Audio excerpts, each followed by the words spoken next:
ஒவ்வொருவர் இயேசு நாமத்தில் வாழ்த்துகிறோம். தேவ கிருபை பிரசன்னம் உங்களை நடத்துவதாக. ஆமென். அல்லேலூயா. ஜெப ஆழங்களுக்குள்ள தேவன் நம்மை நடத்துகிறார். ஆமென். நம்மை ஜெபிக்க ஏவுகிறார். நம்முடைய ஜெபங்கள் எல்லாவற்றையும் கர்த்தர் கேட்கிறார். ஆமென். இந்த வேலையில் கூட கர்த்தருடைய வார்த்தைகளுக்கு நேராய் நம் இருதயங்களை திருப்பலாம். கர்த்தருடைய நாமம் மையப்படுவதாக. ஸ்தோத்திரம், ஸ்தோத்திரம், ஸ்தோத்திரம். எடுத்து வாசிக்கலாம். யாக்கோபு எழுதின நிருபம் 1 அதிகாரம் 17 வசனம். யாக்கோபு 1 அதிகாரம் 17 வசனத்தை வாசிக்கும்படி கேட்கிறேன். James first chapter 17th verse. நன்மையான எந்த ஈவும் பூர்ணமான எந்த வரமும் பரத்திலிருந்து உண்டாகி ஜோதிகளின் பிதாவிடத்திலிருந்து இறங்கி வருகிறது. அவரிடத்தில் யாதொரு மாறுதலும் யாதொரு வேற்றுமையின் நிழலும் இல்லை.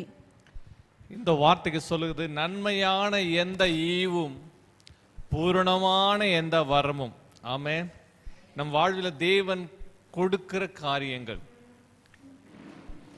இந்த நாள் என்னுடைய செய்தியுடைய தலைப்பு ஆசீர்வாதங்களை சுதந்தரிக்கும் திறவுகோல். எல்லாருக்கும் ஆசீர்வாதம் வேணும். ஆனால் ஆசீர்வாதங்களை திறக்கிற திறவுகோல்கள் என்ன என்பதை நாம் கண்டு கொள்ள வேண்டும். சாவி, கீ ரொம்ப முக்கியம். எல்லாத்துலயும் கீ இருக்கு, ஆமாவா? எல்லா ஃபோனும் லாக் பண்ணி வச்சிருக்கிறாங்க இல்ல? ஃபோனுக்கு கீ இருக்கு இல்ல? பாஸ்வேர்டு, பின், ஏடிஎம் கார்டுக்கு பின்னு, அந்த பின் நம்பர் போட்டாதான். அப்படியே ஏடிஎம் கார்டு இல்லாத, நம்பர் இல்லாத பின் இருக்கா? ஏதாவது பின் இல்லாத ஏதாவது ஏடிஎம் கார்டு இருக்கா? இல்லை. பின் நம்பர் ரொம்ப அவசியமா இருக்குது. ஏன்? அதுதான் சாவி. அந்த சாவியை போட்டாதான் திறக்கும். ஏடிஎம் கார்டுக்கு minimum 4 digit number, minimum 4 digit number வச்சுருக்காங்க. அப்போ தான் திறக்க முடியும். இன்னும் சில பேங்க்குகள்லாம் பார்த்தா நிறைய கீஸ் வச்சுருக்காங்க. நம்பர்ஸ் ரொம்ப அதிகமாக இருக்குது. அந்த நம்பர்ஸு, அந்த கீ போட்டால் தான் நம்ம திறக்க முடியும். தேவன் வச்சிருக்கிற, நமக்கு வைத்திருக்கிற ஆசீர்வாதங்கள் திறக்கிற திறவுகோல்கள் என்ன என்பதை கண்டு கொள்ள வேண்டும். ஆமென். கர்த்தர் நாம் மையப்படுத்தா 3 திறவுகோல்களை இந்த நாளில் கர்த்தருடைய வசனத்திலிருந்து நம்ம தியானிக்க போகிறோம். கர்த்தர் நாம் மையப்படுவதாக. ஆமென். ஆசீர்வாதங்களை திறக்கும் 3 திறவுகோல்களை வசனத்தின் அடிப்படையில் உங்களுக்கு காண்பித்து கொடுக்க விரும்புகிறேன். முதலாவது ஒரு காரியம், நம்ம வாழ்வில் ஆசீர்வாதங்கள், நன்மைகள் கொடுக்கிறவர் கர்த்தர் என்பதை அறிந்து கொள்ள வேண்டும். ஆமென். அது அதிகாரமாக இருக்கலாம், அது ஆசீர்வாதமாக இருக்கலாம், நன்மையாக இருக்கலாம், என்ன வேணாலும் இருக்கலாம். நமக்கு கொடுக்கிறவர் கர்த்தர் தான் என்ற வெளிப்பாடு தேவை. இஸ்ரவேல் ஜனங்க எல்லாம் எனக்கு கிடைத்தது, இதெல்லாம் என்னுடைய கை வல்லமையினால் நான் சவதரித்தேன் என்ற பெருமைக்குள்ள போகாதபடிக்கு தேவன் மோசே மூலமா சொன்னாரு, இதெல்லாம் என்னோட கை வல்லமையினால சம்பாதிச்சு நினைச்சிடாத. கர்த்தர் உனக்கு கொடுக்கிற தேசம் என்ன தெரியுமா? நீ வெட்டாத துறவுகளை, கிணறுகளை, நீ நடாத திராட்சை தோட்டங்களை சுதந்தரிக்கும்படி உனக்கு கொடுப்பேன் கர்த்தர் சொன்னார். ஆமென். இந்த வசனத்துல வாசிக்கும் போது யாக்கோபு 1:17 இந்த வசனத்தை ஸ்கிரீன்ல போடும்படி கேட்கிறேன். வசனம் சொல்லுகிறது, நன்மையான எந்த ஈவும் பூரணமான எந்த வரமும் பரத்திலிருந்து உண்டாகி, ஆண்டவரிடத்துல உனக்கு ஆசீர்வாதம் வருது, ஜோதிகளின் பிதாவிடத்தில் இறங்கி வருகிறது. அவர்கிட்ட தான் இறங்கி வருது. ஆமென். அல்லேலூயா. எல்லா ஆசீர்வாத நன்மைகளுக்கெல்லாம் ஊற்றுக்காரர் அவர்தான். அல்லேலூயா. முதலாவது நமக்கு தேவை, தெரிந்திருக்க வேண்டிய முதலாவது திறவுகோல் என்ன தெரியுமா? எனக்கு பிளஸ்ஸிங் வருதுன்னா, அது வந்து இருக்குதுன்னா, ஆல்ரெடி நான் பிளஸ்ஸிங்கை சுதந்தரித்தேன் என்றால் அதற்கு காரணம் யாரு? கர்த்தர். ஆமே. அவர் தான் எனக்கு ஆசீர்வாதத்தை கொடுத்தவர், கொடுக்கிறவர், கொடுக்க போகிறவர் என்ற வெளிப்பாடு நமக்கு வேணும். ஆமே. அவர் தான் பிளஸ்ஸிங், எல்லா ஆசீர்வாதங்களுக்கெல்லாம் ஊற்று காரணர் அவர் தான். அல்லேலூயா. ஆமே. ஒரு பாட்டு, எந்த தேவனால் நிச்சயமாய் ஆசீர்வாதம் பெற்றுக் கொள்ளுவேன், உந்தன் வசனம் கை கொள்ளுவேன், நான் உந்தன் வழிகளில் நான் நடந்திடுவேன். எந்த தேவனால், உந்தன் தேவனால் தான் ஆசீர்வாதம். ஆமே. உந்தன் தேவனால் தான் ஆசீர்வாதத்தை நான் பெற்றுக்கொள்ள முடியும். ஆமேன். அல்லேலூயா. நன்மையான எந்த ஈவும், உன் வாழ்வில் வந்த எல்லா ஆசீர்வாதங்கள், நன்மைகளை கொடுக்கிறவர் அவர் தான். ஆமே. ஆசீர்வாதங்களை கொடுக்கிறவர் கர்த்தர் தான், நன்மைகளை கொடுத்தவர் கர்த்தர் தான். ஆமே. உன்னை உயர்த்துகிறவர் கர்த்தர் தான், உன்னை உயர்த்து வைத்திருக்கிறவர் கர்த்தர் தான். சில சொல்றதை கேட்டிருக்கிறேன். நான் எவ்வளவு கஷ்டப்பட்டு படிச்சேன் தெரியுமா, எவ்வளவு கஷ்டப்பட்டு படிச்சு இந்த போஸ்டிங் வந்தேன் தெரியுமா. நீ கஷ்டப்பட்டு படிச்சலாம் உண்மைதான், அந்த போஸ்டிங் கொடுத்தவர் கர்த்தர், வாய்க்க செய்கிறவர் கர்த்தர். ஆமே, எல்லா ஆசீர்வாதங்களும் ஊற்று காரணர் அவர்தான், ஊற்று அவர்தான், ஸ்பிரிங் பிளஸிங் உடைய ஸ்பிரிங்ஸ் எல்லாம் அவர்தான். ஆமே, அவர்தான் எல்லாம் ஊற்று காரணர். அல்லேலூயா, எல்லாம் சொல்லுங்க, எல்லாம் அவர்தான். ஆமே, மழையை கொடுக்கிறவர் அவர்தான். ஆமே, விலையை செய்கிறவர் அவர்தான். எல்லாம் கர்த்தர்தான்ற வெளிப்பாடு நமக்கு தேவை. பல நேரங்களில் நான் என்னுடைய பலத்தினால செஞ்சிட்டேன், என்னுடைய திறமையினால செஞ்சிட்டேன், என்னுடைய பேச்சு திறமையினால வாய்த்தது, நான் இல்லைன்னா ஒண்ணுமே இல்லை தெரியுமா என்று பல நேரங்களில் வீண் பெருமைக்குள்ள போய் விடுகிறோம், அல்லது வீண் பெருமையான வார்த்தைகளை பேசுகிறோம். நான் இப்படி செஞ்சு தெரியுமா, டெக்னிக்கெல்லாம் நம்ம டெக்னிக் பண்ணோம், அது பண்ணோம், இது பண்ணோம், எல்லாம் யோசித்து கொண்டு இருக்கிறோம். யாக்கோபு, பழைய ஏற்பாட்டில் யாக்கோபு இப்படியா சொல்றாரு, அவருடைய மாமா லாபான், யாக்கோபுடைய மாமா லாபான் அவருடைய சம்பளத்தை 10 முறை மாற்றுவார். 10 டைம்ஸ் அவருடைய, அப்படி என்றால் என்ன அர்த்தம், அந்த நாட்களில் ஆடுகள் தான் அவர் தோட்டத்திலிருந்து அவர் வைத்திருந்த மந்தையிலிருந்து ஆடுகள், புள்ளியுள்ள ஆடுகளாம் இனிமேல் உனக்கு பாடுவார், இல்லது கோடு உள்ள ஆடுகளாம் உனக்குன்னுவார். ஒவ்வொரு முறையும் ஒவ்வொரு சீசன்லையும் அவர் சம்பளத்தை மாத்திட்டே இருப்பார். 10 முறை மாத்திட்டார். யாக்கோபு அவங்க அண்ணனை ஏமாத்தி ஆசீர்வாதத்தை எடுத்துட்டு போனாரு. அங்க போனா அவங்க மாமா பயங்கரமா ஏமாத்துறார். முதல்ல கல்யாண காரியெல்லாம் ஏமாத்தினாரு, அடுத்தது ஆட்டு காரியத்துல ஏமாத்தினாரு. அவரை யாக்கோபு ஓட விட்டார். அப்போ யாக்கோபு அதோடு நிறுத்தல, அவர் ஒரு காரியத்தை சொல்லுவார், இப்படியாக உன் தகப்பனார் என் சம்பளத்தை 10 முறை மாற்றினார் என்று சொல்லிவிட்டு யாக்கோபு ஒரு காரியத்தை சொல்லுவார், நான் சொப்பனத்தில் பார்த்தேன்.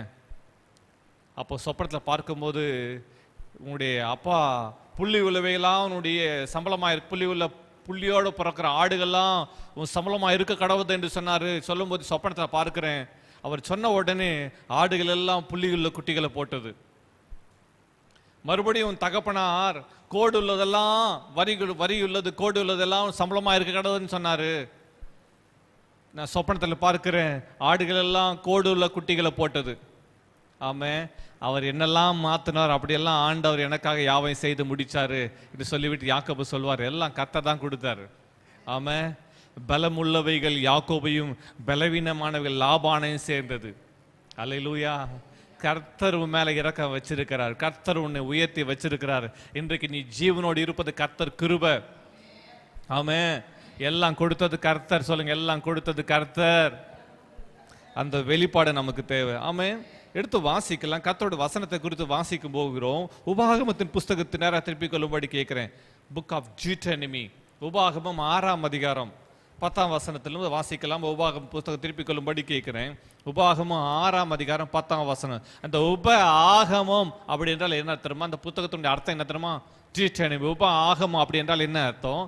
ஆதியாகமம், யாத்திராகமம், லேவியராகமம், என்னாகமம், இந்த 4 புத்தகங்களில் சொல்லப்பட்ட காரியங்களை உபதேசமாக மோசே மரிப்பதற்கு முன்பாக எல்லாவற்றையும் சேர்த்து கோர்வையாக கர்த்தர் சீனாய் மலையில போதித்தது. அவங்க வண்ணானத்தில் வரும்போது நடந்த தவறுகளை எப்படி சரிப்படுத்திக் கொள்ள வேண்டும், அவர்கள் போகிற தேசத்தை எப்படி சுதந்திரித்துக் கொள்ள வேண்டும் என்ற காரியங்கள் எல்லாவற்றும் கோர்வையாக உபதேசமாக மோசே இஸ்ரவேல் ஜனங்களுக்கு போதிக்கிறார். ஆமே, போதிக்கிறார். அது மாத்திரம் இல்லை, அவர்கள் புறப்பட்ட எகிப்திலிருந்து புறப்பட்ட ஜனங்கள் 40 வயசுக்கு மேற்பட்ட எல்லா ஆண்களும் மரித்து போனார்கள், யோசுவா காலேபு தவிர. அப்போ ஒரு யங்கர் ஜெனரேஷன், அந்த யங்கர் ஜெனரேஷனுக்கு மோசே எல்லாவற்றையும் உட்கார்ந்து டீச் பண்றார். இதுதான் உப ஆகமம். புரிஞ்சுச்சா? நெக்ஸ்ட் ஜெனரேஷனுக்கு அவர் டீச் பண்றாரு. இதுதான் நடந்தது, இவைகள் தான் தேவன் செய்தாரு, இனிமேல் இதுதான் நடக்க போகிறது, நீங்க இப்படி கை கொண்டு நடக்கணும் என்று சொல்லி எல்லா இன்ஸ்ட்ரக்ஷன்ஸும் கொடுக்கிறார். கொடுக்கும்போது அவர் சொல்ற வசனம் 10ஆம் வசனத்தை வாசிக்கும் போது, உன் தேவனாகிய கர்த்தர் உனக்கு கொடுப்பேன் என்று ஆபிரகாம், ஈசாக்கு, யாக்கோபு என்பவர்களாகிய உன் பிதாக்களுக்கு ஆணையிட்டு கொடுத்த தேசத்தில் உன்னை பிரவேசிக்க பண்ணும் போது நீ கட்டாத வசதியான பெரிய பட்டணங்களையும் நீ நிரப்பாத சகல நல்ல வஸ்துக்களாலும் நிரம்பிய வீடுகளையும் நீ வெட்டாமல் வெட்டப்பட்டிருக்கிற துறவுகளையும் நீ நடாத திராட்சை தோட்டங்களையும் ஒலிவ தோப்புகளையும் அவர் உனக்கு கொடுப்பதினால் நீ சாப்பிட்டு திருப்தியாகும் போதும் நீ அடிமைப்பட்டிருந்த வீடாகிய எகிப்து தேசத்திலிருந்து உன்னை புறப்பட பண்ணின கர்த்தரை மறவாதபடிக்கு எச்சரிக்கையா இரு. கவனிங்க, இந்த பகுதியில் வாசிக்கும் போது 10ஆம் வசனத்துல verse 10 வாசிக்கும் போது உன் தேவனாய் கர்த்தர் கொடுப்பேன் என்று சொன்ன வாக்கு தத்தத்தை அவர் கொடுப்பார். ஒரு ஆமென் சொல்லுங்க பார்க்கலாம். அவரை ப்ராமிஸ் பண்ணார். ஆமென். வாக்கு பண்ணினவர் அவர் செய்து முடிப்பார். அவர் ப்ராமிஸ் பண்றார். அப்ப கொடுக்கிறவன் சொன்னது யாரு? கர்த்தர் தான்.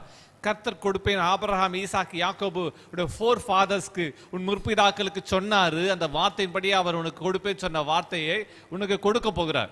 அதை பிரவேசிக்க பண்ணும்போது கர்த்தர் உன்னை என்ன அந்த தேசத்துல பிரவேசிக்க பண்றாரா, அந்த தேசத்துல எப்படிப்பட்ட தேசமா, என்ன காரியத்தை சுதந்திரிப்பா என்று கர்த்தர் சொல்றாரு. நீ கட்டாத வசதியான பெரிய பட்டணங்களையும், நீ பட்டணத்தை கட்டல, ஆல்ரெடி கட்டப்பட்டிருக்கிற பட்டணம். ஆமே, கர்த்தர் ஒன்று கொடுக்கிறது ஏற்கனவே கட்டப்பட்டிருக்கிற பட்டணம். 11ஆம் வசனத்துல வாசிக்கும் போது நீ நிரப்பாத, அப்படி என்றால் என்ன அர்த்தம்? யாரோ ஒருத்தர் உனக்காக நிரப்பி வச்சிருக்கிறான். நிரப்பாத சகல வஸ்துக்களால் நிரம்பிய வீடு. அப்ப வீடு முழுவதும் என்ன தெரியுமா? வீட்டுல போனா வெள்ளி, பொண்ணு, வைடூரியம், கோதுமை, வார்கோதுமை, ஆமே, உலர்ந்த திராட்சை, நட்ஸ், ஆமே, பேரிச்சம் பழங்கள் எல்லாம் வீடுகள்ல வஸ்துக்களால நிரம்பி இருக்குதான். ஒலிவ தோப்புகள், ஆமே, ஒலிவ பழங்கள், ஆமே, ஒலிவ பழங்கள், திராட்சை பழங்கள் எல்லாவற்றையும் நிரப்பி வச்சிருக்காரு. நிரப்பாத சகல வஸ்துக்களாலும். கவனிங்க, மிடில் ஈஸ்ட்னாலே என்ன கவனிங்க, மிடில் ஈஸ்ட்னாலே நட்ஸ். ஆமே, நட்ஸுக்கு ஃபேமஸ், ஆலிவ் ஆயிலுக்கு ஃபேமஸ் இல்ல மிடில் ஈஸ்ட். கர்த்தர் அந்த தேசத்துல கர்த்தர் உனக்காக என்ன வச்சிருக்காரு பாருங்க. நீ நிரப்பாத, அப்படி என்றால் ஏற்கனவே கர்த்தர் நிரப்பி வச்சிருக்க சகல நல்ல வஸ்துக்களால் நிரம்பிய வீடுகள். ஆமே, அந்த வீட்டுல என்னன்னா இருக்குது? நீ போற வீட்டுல எம்டி ஹவுஸை கர்த்தர் உனக்கு கொடுக்கல, ஃபில்டு ஹவுஸை கர்த்தர் கொடுக்குறார். ஆமான்னு சொல்லுங்க பார்க்கலாம். கர்த்தர் எம்டியா என்ன வைக்கல, எம்டியானது என்ன கொடுக்கல, ஃபில்டு. கர்த்தர் எம்டியை ஒன்று கொடுக்கல, பிளண்டியை கொடுக்குறாரு. ஆமா, எல்லாம் சொல்லுங்க. கர்த்தர் எனக்கு எம்டியை கொடுக்கல, என்ன கொடுக்குறாரு? பிளண்டி. பிளண்டி எல்லாம் சொல்லுங்க, பிளண்டி. கர்த்தர் பிளண்டி. நீ நிரப்பாத சகல வஸ்துக்களால நிரம்பிய வீடுகளையும், அடுத்தது நீ வெட்டாமல் வெட்டப்பட்டிருக்கிற துறவுகளையும். நீ கிணத்தை தோண்டல, ஏற்கனவே உனக்காக வீடு கட்டப்பட்டிருக்குது. ஒரு வீடு கட்டுறதுன்னா எவ்வளவு கஷ்டமான காரியம் இல்லை? அஸ்திபாரம் போட்டு, ஆமே, அஸ்திபாரம் போட்டு கற்களை வைத்து அதை பூசு வேலை செய்து அதுக்கு தளத்தை போட்டு எலக்ட்ரிசிட்டி எடுத்து பைப் லைனை கொடுத்து டாய்லெட்டை கட்டி எவ்வளோ காரியம் இல்லை? ஏற்கனவே ஆண்டவர், கவனிங்க, நம்ம ஆண்டவர்கிட்ட இருக்கிற சிறப்பு என்ன தெரியுமா? ஆதாம் ஏவாளை சிருஷ்டிக்கிறதுக்கு முன்னாடியே எல்லாவற்றையும் சிருஷ்டித்தார்.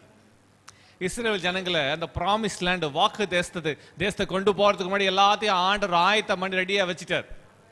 ரெடி பண்ணி வச்சுட்டு தான் கர்த்தர் கொண்டு போறார். ஆமே, ஹல்லேலூயா. எல்லாவற்றையும் ஆயத்தம் பண்ணிட்டு கர்த்தர் ஆயத்தம் பண்ணி ஆசீர்வதிக்கிறவர். ஆமே, நிரம்பி வழியை செய்கிறவர். ஹல்லேலூயா. போன உடனே என் ஜனங்க பட்னியா அன்று விடாது நினைச்சார் ஆண்டவர். போன உடனே ஜனங்க வண்ணாந்தல் 40 வருஷம் கஷ்டப்பட்டாங்க. ஆனா கானான்ல போயிட்டு அவங்க ஒண்ணுமே காணலையே நினைச்சு கண்ணீர் வடிக்க கூடாது நினைச்சாரு. அதனால ஆண்டவர் சொல்றாரு, சகல வஸ்துக்களால் நிரம்பிய வீடு, ஆமா, வெட்டப்பட்டிருக்க துறவு, அவன் நல்லா குளிக்கிறதுக்கும் குடிக்கிறதுக்கும் தேவையான தண்ணீர் ரெடி பண்ணி வச்சிட்டார்.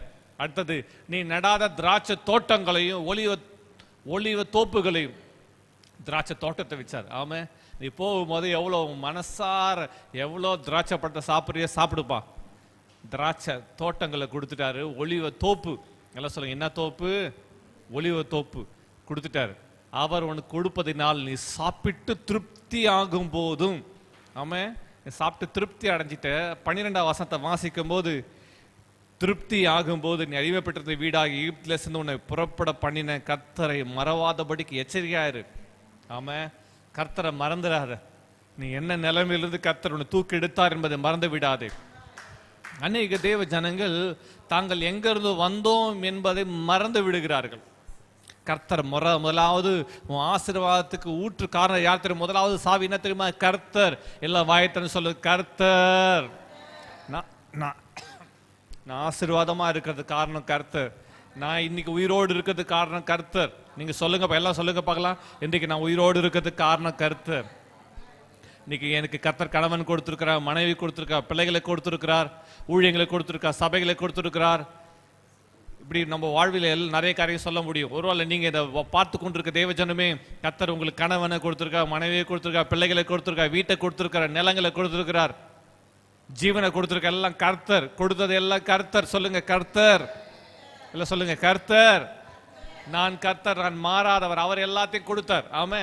அவரை கர்த்தரை மறவாதபடிக்கு எச்சரிக்கை ஆயிரு. நீ கர்த்தரை மறந்துடாத. கர்த்தரை மறந்த முதலாவது சாவி போட்டு நீயும் ஆசீர்வாதத்தை பூட்டிட்டேன்னு அர்த்தம். எல்லாம் நான் தான் செஞ்சேன் நினைச்சா முடிஞ்சிச்சு, கதவை பூட்டிட்டேன்னு அர்த்தம். அல்லேலூயா. உன் மனசை உன் ஆண்டவருக்கு எப்போதும் திறந்து வச்சிடு. உன் சிந்தை எப்போதும் ஆண்டவருக்கு திறந்து வைத்து விடு. அல்லேலூயா.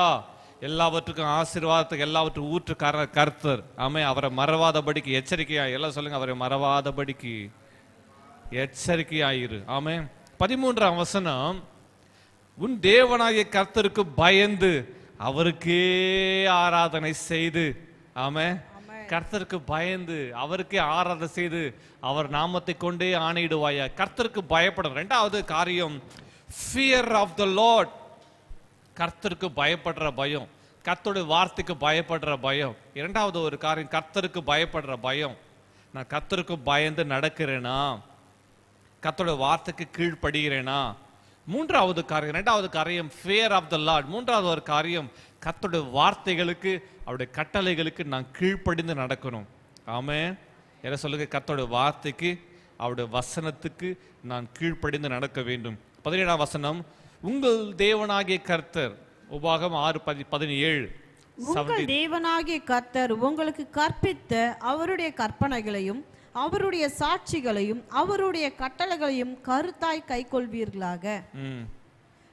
நீ நன்றாய் இருக்கிறதற்கும் கர்த்தர் உன் பிதாக்களுக்கு ஆணையிட்டு கொடுத்த நல்ல தேசத்தில் நீ பிரவேசித்து அதை சுதந்தரிப்பதற்கும் கர்த்தர் தாம் சொன்னபடி உன் சத்துருக்களை எல்லாம் உன் முகத்திற்கு முன்பாக துரத்தி விடுகிறதற்கும் நீ கர்த்தருடைய பார்வைக்கு செம்மையும் நன்மையுமா இருக்கிறதை செய்வாயாக. கர்த்தருடைய பார்வைக்கு செம்மையும் நன்மையுமா இருக்கிற செய்வாயாக. ஆமே.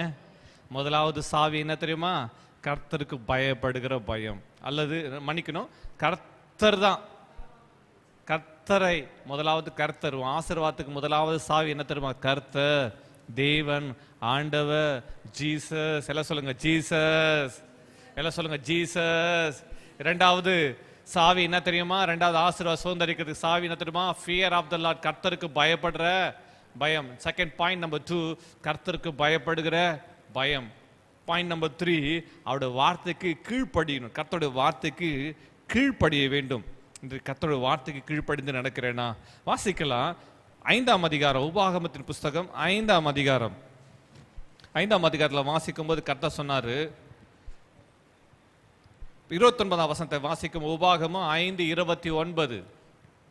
அவர்களும் அவர்கள் பிள்ளைகளும் என்றென்றைக்கும் நன்றாய் இருக்கும்படி, என்றென்றைக்கும் நன்றாய் இருக்கும்படி அவர்கள் என்னாலும் எனக்கு பயந்து, அவர்கள் என்னாலும் எனக்கு பயந்து. இரண்டாவது பாயிண்ட் என்ன சொன்ன? பயந்து, கர்த்தருக்கு பயந்து என் கற்பனைகள் எல்லாம் கை கொள்வதற்கேற்ற இருதயம். மூன்றாவது, கர்த்தருடைய வார்த்தைகளை எல்லாம் கை கொண்டு செய்யணும், கீழ்ப்படியணும். கர்த்தருடைய கற்பனைகள் எல்லாம் கை கொள்வதற்கேற்ற இருதயம் அவர்களுக்கு இருந்தால் நலமாய் இருக்கும். கர்த்தருடைய வார்த்தைகளை கை கொண்டு அவருக்கு வார்த்தைகளுக்கு கீழ்ப்படுகிற இருதயம்.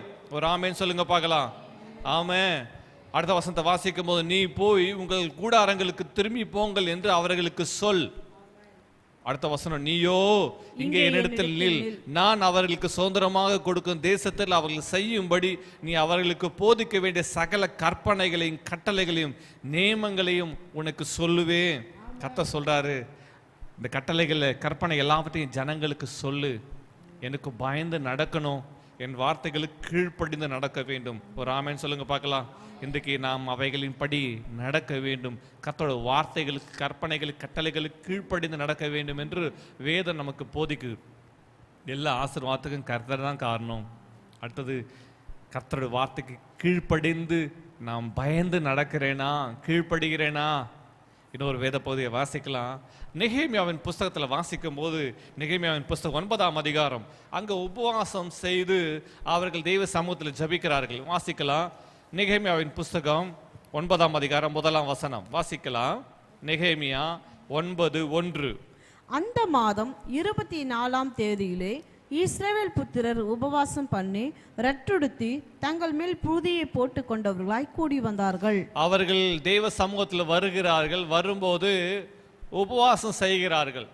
இந்த நெகேமியாவின் புஸ்தகத்தில் நடக்கிற காரியம் என்ன தெரியுமா? இந்த நெகேமியாவின் புஸ்தகம் என்ன சூழ்நிலையில் எழுதப்பட்டது தெரியுமா? உபாகமம் எப்பொழுது எழுதப்பட்டது என்றால், இஸ்ரவேல் ஜனங்கள் 400 வருஷம் எகிப்தில் அடிமையாக இருந்து விடுதலை ஆன பிறகு எழுதப்பட்டது தான் உபாகம புஸ்தகம்.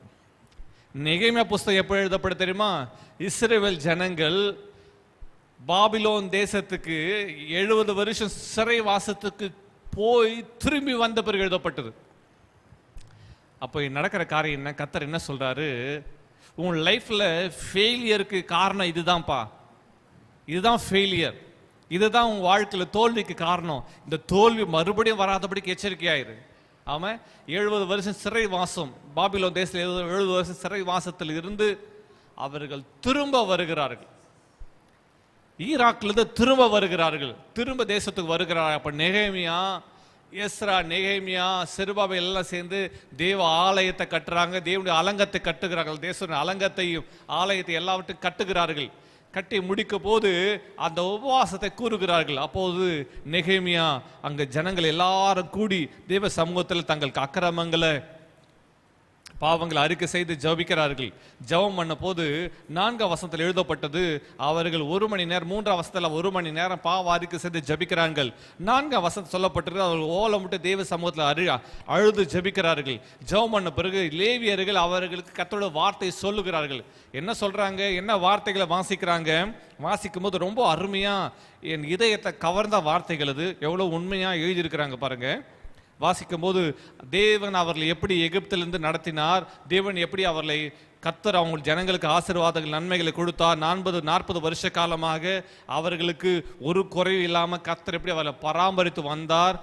அவர்கள் வஸ்திரம் பழமையாக உள்ள, கால் வீங்கவும் இல்லை, எப்படிலாம் கர்த்தர் செய்தார் என்று சொல்லிவிட்டு அவர்கள் அந்த ஒரு வார்த்தையை சொல்கிறத வாசிக்கலாம். 23 வாசிக்கும் போது, 23ஆம் வசனத்திலும் போது, நெகேமியா 9:23 முதல் வாசிக்கும் போது, அவர்கள் பிள்ளைகளை வானத்து நட்சத்திரங்களைப் போல பெருக பண்ணி, நட்சத்திரங்களை போல அவர்களை பெருக பண்ணி சுதந்தரித்துக் கொள்ளும்படி நீர் அவர் பிதாக்களுக்கு சொன்ன தேசத்திலே அவர்களை அழைத்து வந்தீர். கர்த்தர் சொன்னாரு, அந்த வார்த்தைப்படி கர்த்தர் அவர்களை எகிப்திலிருந்து வாக்குத்தத்த தேசத்திலே கர்த்தர் தான் அழைத்து வந்தீர். ஆமென்.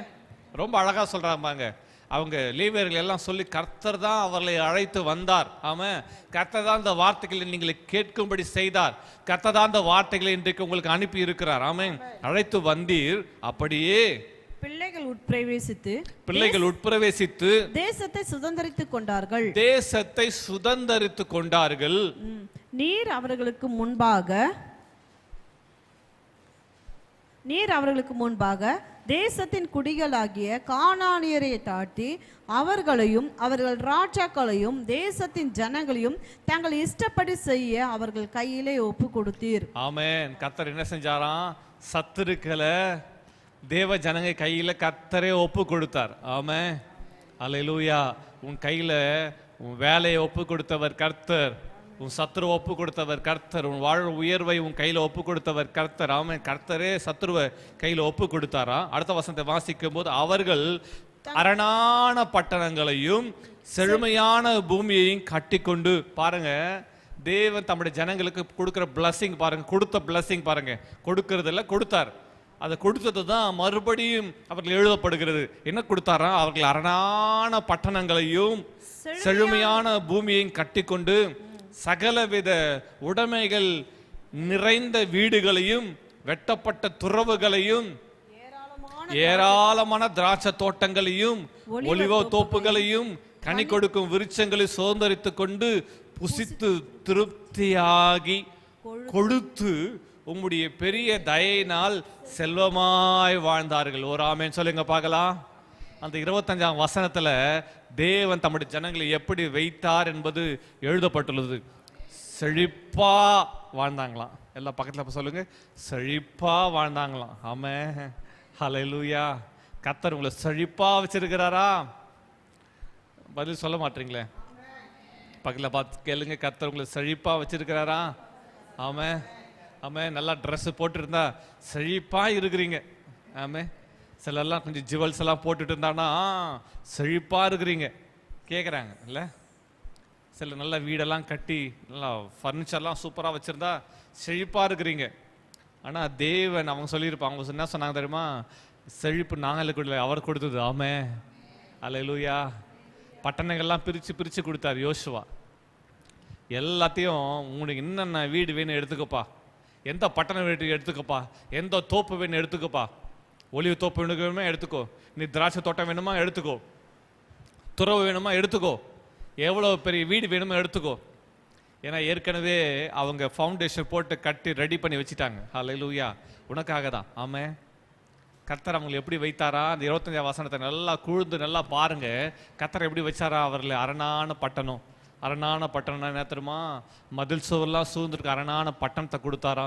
செழுமையான பூமி. ஹல்லேலூயா. அவங்க பேர்ல கர்த்தர் பட்டா போட்டு கொடுத்துட்டார். இந்தாப்பா வச்சுக்கோ நீயே. ஹல்லேலூயா. ஃப்ரீயாவே கர்த்தர் பட்டா கொடுத்துட்டார். ஆமே, பூமியையும் கட்டி கொண்டு சகலவித உடைமைகள் நிறைந்த வீடுகளை கொடுத்தாராம். நீ போனா வார்ட்ரோப் திறந்தா எல்லா ட்ரெஸ் இருக்குது. ஆமே, ஹல்லேலூயா.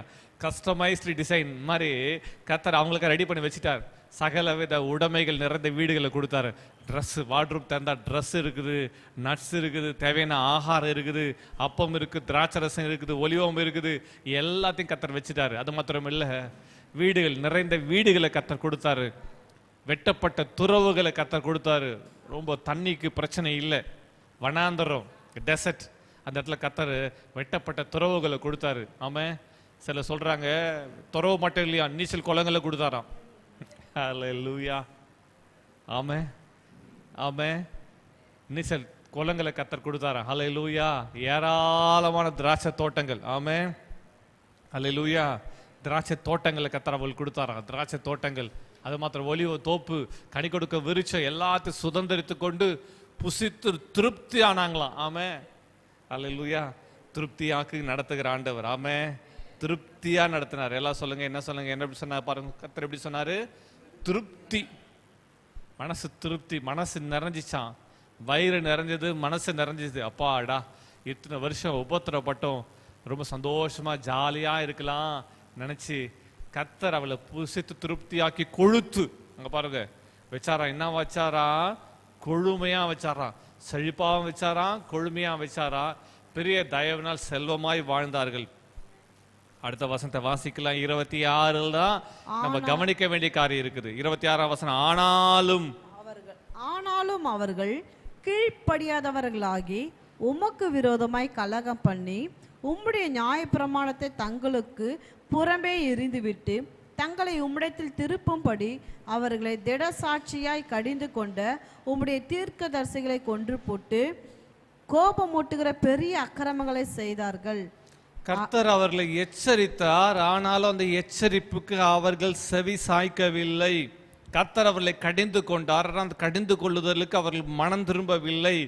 அவங்க நினைத்தாங்க எல்லாம் எங்களுக்கு வாய்த்தது, எல்லாம் எங்களுக்கு கிடைத்தது என்று சொல்லி முதலாவது கர்த்தரை மறந்து விட்டார்கள். கர்த்தரை மறந்து விட்டார்கள். இரண்டாவது காரியம், கர்த்தருக்கு பயப்படுகிற பயத்தை தங்களை விட்டு புறம்பாக்கி விட்டார்கள். கர்த்தருக்கு பயப்படுகிற பயம் இல்லாம போயிற்று. மூன்றாவது, கர்த்தருக்கு கீழ்ப்படிதல் இல்லை.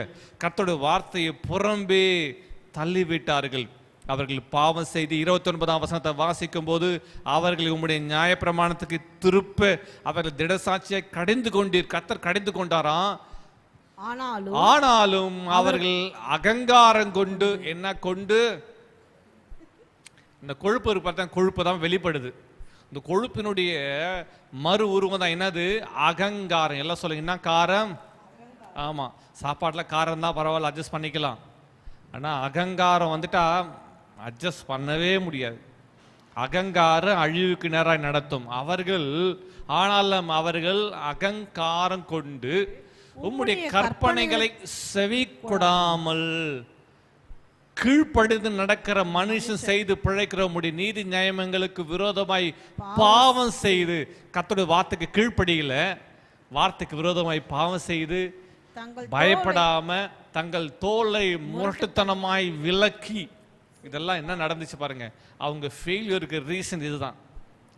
70 வருஷம் அடிமைத்தனத்துக்கு ரீசன் இதுதான். 7 வருஷம் சிறைவாசத்துக்கு ரீசன் இதுதான். பாவம் செய்து தங்கள் தோலை முரட்டுத்தனமாய் விலக்கி, அடுத்தது செவி கொடாம, நான் கேட்க மாட்டேன், யார் சொன்னாலும் கேட்க மாட்டேன். தங்கள் செவி கொடாமல், தங்கள் செவியை தேவனுக்கு சாயாமல், தங்கள் கழுத்தை வாசிக்கலாம், தங்கள் கழுத்தை கடினப்படுத்தி கொண்டார்கள். எனக்கு அருமையான தேவஜனமே, தங்கள் கழுத்தை கடினப்படுத்தி கொண்டார்கள். ஸ்டிஃப் நெக்ட், கழுத்தை கடினப்படுத்தி கொண்டார்கள். கர்த்தருக்கு முன்பாக தங்களை தாழ்த்தவில்லை.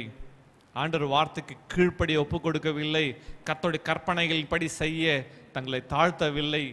தேவ பயம் அற்று போயிற்று. தேவனை மறந்தார்கள். தேவனுடைய வார்த்தைக்கு புறம்பானார்கள். தேவ பயம் இல்லை. சாவியை தொலைச்சிட்டாங்க. சிம்பிளா சொல்லனால கவனிங்க. என்ன செஞ்சாங்க? என்ன சொன்னாங்க? என்ன செய்தார்கள் அவர்கள்? எல்லாம் சொல்லுங்க, என்ன செஞ்சாங்க? சாவியை தொலைச்சிட்டாங்க. எல்லாம் சொல்லுங்க, சத்தமா சொல்லுங்க. எல்லாம் என்ன செஞ்சாங்க? சாவியை தொலைச்சிட்டாங்க. என்ன சாவி? ஆசீர்வாதம் எல்லாம் கொடுத்தாலும் நான் வீட்டு சாவியை தொலைச்சிட்டாங்க. இப்ப எங்க இருக்கிறாங்க? வீட்டு சாவியை தொலைச்சிட்டாங்க. எங்க நிக்கணும்? கவனிங்க, வெளியே. அதுதான் ஆண்டவர் 70 வருஷம் ஆண்டவர் வெளியே அனுப்பிட்டார். ஏன்? சாவியை தொலைச்சிட்டாங்க. உங்களுக்கு புரிஞ்சுச்சா? 70 வருஷம் ஏன் சிறைவாசத்தில் இருந்தார்கள்? அவர்கள் அசிரியாவுக்கும் பாபிலோனுக்கும் சிறைப்பட்டு போனார்கள். அசிரியாவுக்கும் பாபிலோனுக்கும் ஈரான் ஈராக் தேசத்தில் சிதறப்பட்டார்கள். சிரியாவில் சிதறப்பட்டு போனார்கள். காரணம் என்ன? 70 வருஷம் சிறைவாசத்துக்கு காரணம் என்ன?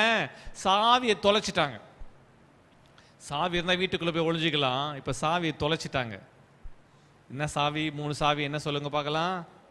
கர்த்தர். அடுத்தது 2வது பயம், கர்த்தருக்கு பயப்படுற பயம். 3வது கர்த்தர் வார்த்தை கீழ்ப்படிதல். சாவியை தொலைச்சிட்டு வெளியே நின்னாங்க. சத்துரு வந்து பிடிச்சிட்டு போயிட்டான். 70 வருஷம் அடிமைத்தனத்தில் இருந்தார்கள். அது 70 வருஷத்துக்கு பிறகு ஆண்டவர் அவங்க மேலே இரக்கம் வச்சு அவங்க தேசத்துக்கு கர்த்தர் மறுபடியும் திரும்ப கொண்டு வரார். திரும்ப கொண்டு வரும்போது நெகேமியா புஸ்தகத்தில் வாசிக்கிறோம், ஆசாரியர்கள் லேவியர்லாம் அந்த வார்த்தைகளை சொல்லி அவங்க சாவியை தொலைச்சிட்டாங்க. வந்திருக்கிற நீங்களும் சாவியை தொலைச்சிடாதீங்க. எல்லாம் சொல்லுங்க, வந்த நீங்களும் திரும்ப சாவியை தொலைச்சிடாதீங்க. இந்த வார்த்தை கேட்டுக்கொண்டிருக்க மகளே மகனே, நீ சாவியை வீட்டு சாவியை தொலைச்சிட்டா வெளியே நிற்கணும். சிலர் நினைக்கிறாங்க, சாவி தொலைச்சிட்டா நான் பூட்டு உடைச்சிட்டு வந்துடலாம். ஆண்டவர் போட்ட பூட்டை உன்னால உடைக்கவே முடியாது. உலக பிரகாரமான என்ன பூட்டோன்னா உடைச்சிடலாம். சிலர் பேங்க் சேஃப்டி, எவ்வளோ பேங்க் லாக்கரே திறந்து, இன்னைக்கு நிறைய வீடியோஸ் பார்த்தீங்கன்னா எப்படி பேங்க் லாக்கர்ஸ் எல்லாம் திறந்து உடைச்சி பணத்தை கொள்ளையாடுறான்றாங்க. ஆனால் ஆண்டவர் போட்ட பூட்டை ஒருத்தராலும் திறக்க முடியாது. வேதம் சொல்கிறது, கர்த்தர் அடைத்தால் அது திறக்க முடியாது, கர்த்தர் பூட்டினால் ஒருத்தராலும் திறக்க முடியாது. ஒருவரை திறக்கக்கூடாதபடி பூட்டுகிற வசனம் தான் சொல்லுது. ஒருவர் திறக்கக்கூடாதபடி பூட்டுகிறவர், ஒருவர் பூட்டக்கூடாதபடி திறக்கிறவர். ஆண்டவர் திறந்தா யாராலும் பூட்ட முடியாது. அவர் பூட்டிட்டா அவர் கொடுத்த சாவியை கொண்டு தான் நீ திறக்க முடியும். ஒரு ஒன்லி ஒன் ஆப்ஷன் என்ன தெரியுமா? நீ தொலைச்ச சாவியை மறுபடியும் எடுத்து திறந்தா அது திறக்கும். ஆமே, சாவி இல்லாதலாம் தெருவில் நிற்கணும். சாவி இல்லைன்னா எங்கதான் இருக்கணும்? வீட்டுக்குள்ளே அல்ல வீதியில. எல்லாம் சொல்லுங்க, வீட்டுக்குள்ளேயா வீதியில? வீட்டுக்குள்ள நீ இருக்கணும்னா சாவி இருக்கணும். சாவி தொலைச்சிட்டா வீட்டுக்கு வெளியிலே வீதியிலே. வீடா வீதியா? அவர்கள் தங்கள் தோலை கடினப்படுத்தினார்கள். கழுத்தை, தோலை இல்லை, கழுத்தை கடினப்படுத்தினார்கள். அவர்கள் அகங்காரம் கொண்டு. இங்கிலீஷ்ல என்ன சொல்லப்பட்டிருக்குது? நெகேமியா 9:29 அவர்கள் அகங்காரம் கொண்டுன்ற வார்த்தைக்கு என்ன சொல்லப்பட்டிருக்குது? proudly and testified against them that you might bring them again to your law, yet they dealt proudly and listened and hearkened not unto thy commandments, but sinned against thy judgments, which if a man do, he shall live in them, and withdrew the shoulder. ஆமாம், கடினப்படுத்தி, அப்படி என்ன அர்த்தமா? கடினப்படுத்தி சொல்லப்பட்டிருக்குது. ஆனால் அவங்க shoulder என்ன பண்ணாங்களா? harden their neck. கடினமா நோ ஒபே பண்ணவே மாட்டேன், நான் கீழ்ப்படியவே மாட்டேன், நான் கேட்கவே மாட்டேன். அகங்காரம் கொண்டு பெருமை, எனக்கு எல்லாம் தெரியுன்ற பெருமை, நான் யார் பேச்ச கேட்க மாட்டேன்ற பெருமை, இதெல்லாம் முடியாது என்ற பெருமை. ஆமா, பெருமை பாராட்டுறவங்க தங்களுக்கு வரும் கிருபைகளை போக்கடிக்கிறார்கள். இது அழிவுக்கு நேராக நடத்தும் என்று இஸ்ரவேல் ஜனங்கள் அப்போது உணரவில்லை. இந்த வார்த்தைகளை கேட்டுக்கொண்டு அருமையான சகோதரி சகோதரியே, கர்த்தர் நல்ல சாவியை கொடுத்துருக்கிறார். 3 சாவியை கொடுத்துருக்கிறார். ஆமே, முக்கியமாக அந்த எம்பசைஸ் பண்ணுறது தெரியுமா? சாவி. கர்த்தர் நீ ஆசீர்வாதத்தை சுதந்திரத்துக் கொள்வதற்கான சாவியை, திறவுகோல்களை கர்த்தர் ஒன்று கொடுத்துருக்கிறார். ஆசீர்வாதங்கள் திறக்கிற 3 திறவுகோல்கள். முதலாவது கர்த்தர். எனக்கு இதை கொடுத்தது கர்த்தர், எனக்கு கொடுத்தது வாழ்க்கை கொடுத்தது கர்த்தர், எனக்கு கொடுத்தவை இவைகள் என்னை சுற்றி இருக்க எல்லாவற்றையும் கொடுத்தவர் கர்த்தர். முதலாவது கர்த்தர். இரண்டாவது என்னது? கர்த்தருக்கு பயப்படுற பயம். அவர் என்னை பார்க்கிறாரு, நான் பெருமை கொள்ள மாட்டேன், அவர் என்னை பார்க்கிறார். கர்த்தர், நான் அவருக்கு பயப்படும். மூன்றாவது, அவர் வார்த்தைக்கு நான் கீழ்ப்படிவேன். கீழ்ப்படிதல். இந்த 3 சாவி எடுத்துக்கொள்ளுங்க, உங்கள் வாழ்க்கை ஆசீர்வாதமாக இருக்கும். நீங்கள் உயர்வு மேலே உயர்வை, மேன்மையின் மேலே கனத்தையும் சுதந்திரிப்பீர்களாமே. நம்ம இருக்கிற இடத்துல எல்லாரும் ஜெபம் பண்ணலாமா? ஹல்லேலூயா, ஹல்லேலூயா, ஹல்லேலூயா, ஹல்லேலூயா, ஹல்லேலூயா. அந்த வார்த்தைகளை வாசித்து அப்படியே நம்ம அந்த பாடலை பாடி கர்த்தரை நோக்கி ஜெபம் பண்ணலாமா? ஸ்தோத்திரம், ஸ்தோத்திரம். பாடலை மைல்டாக பாடணும். Thank you Jesus. Hallelujah, hallelujah, hallelujah. தேசத்தில் நான் ஆசீர்வாதமாயிருப்பே, வேலையிலும் ஆசீர்வாதமாயிருப்பே. சொல்லுவோம், தேசத்தில் நான் ஆசீர்வாதமாயிருப்பே, வேலையிலும் ஆசீர்வாதமாயிருப்பே. என் வீட்டில் ஆகாரம் குறையில்லையே, என் தேவைகள் ஒன்றும் தடையில்லையே. என் வீட்டில் ஆகாரம் குறையில்லையே, என் தேவைகள் ஒன்றும் தடையில்லையே. எந்த தேவனால் நிச்சயமாய் ஆசீர்வாதம் பெற்றுக் கொள்ளுவேன். உந்தன் வசனம் கை கொள்ளுவேன் நான், உந்தன் வழிகளில் நான் நடந்திடுவேன். எந்த தேவனால் நிச்சயமாய் ஆசீர்வாதம் பெற்றுக் கொள்ளுவேன். உந்தன் வசனம் கை கொள்ளுவேன் நான், உந்தன் வழிகளில் நான் நடந்திடுவேன். வாழ்க்கை துணையும் என் பிள்ளைகளும் எந்த சம்பத்தும் ஆசீர்வதிக்கப்படும். வாழ்க்கை துணையும் என் பிள்ளைகளும் எந்த சம்பத்தும் ஆசீர்வதிக்கப்படும். எந்த நன்மைக்காய் செழித்தோங்கிட செய்வார், என்னை அவர் பரிசுத்த ஜனமாக்குவார். எந்த நன்மைக்காய் செழித்தோங்கிட செய்வார், என்னை அவர் பரிசுத்த ஜனமாக்குவார். எந்த தேவனால் நிச்சயமாய் ஆசீர்வாதம்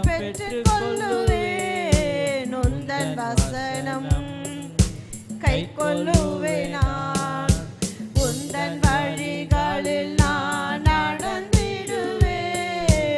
எந்தன் தேவனால், எந்தன் தேவனால் நிச்சயமாய் ஆசீர்வாதம் பெற்றுக் கொள்ளுவேன். உந்தன் வசனம் கைக்கொள்ளுவேன் நான். உந்தன் வழிகளில் நான் நடந்திடுவேன். எனக்கு எதிராய் வரும் ஆயுதமெல்லாம் நிர்மூலமாய் போய்விடும் இயேசு நாமத்தால். எனக்கு எதிராய் வரும் ஆயுதமெல்லாம் நிர்மூலமாய் போய்விடும் இயேசு நாமத்தால். என் பலன் ஆரோக்கியம் இயேசுதானாமே. எந்தன் சரீரம் ஆசீர்வதிக்கப்படும். என் பலன் ஆரோக்கியம் இயேசுதானாமே. எந்தன் சரீரம் ஆசீர்வதிக்கப்படும்.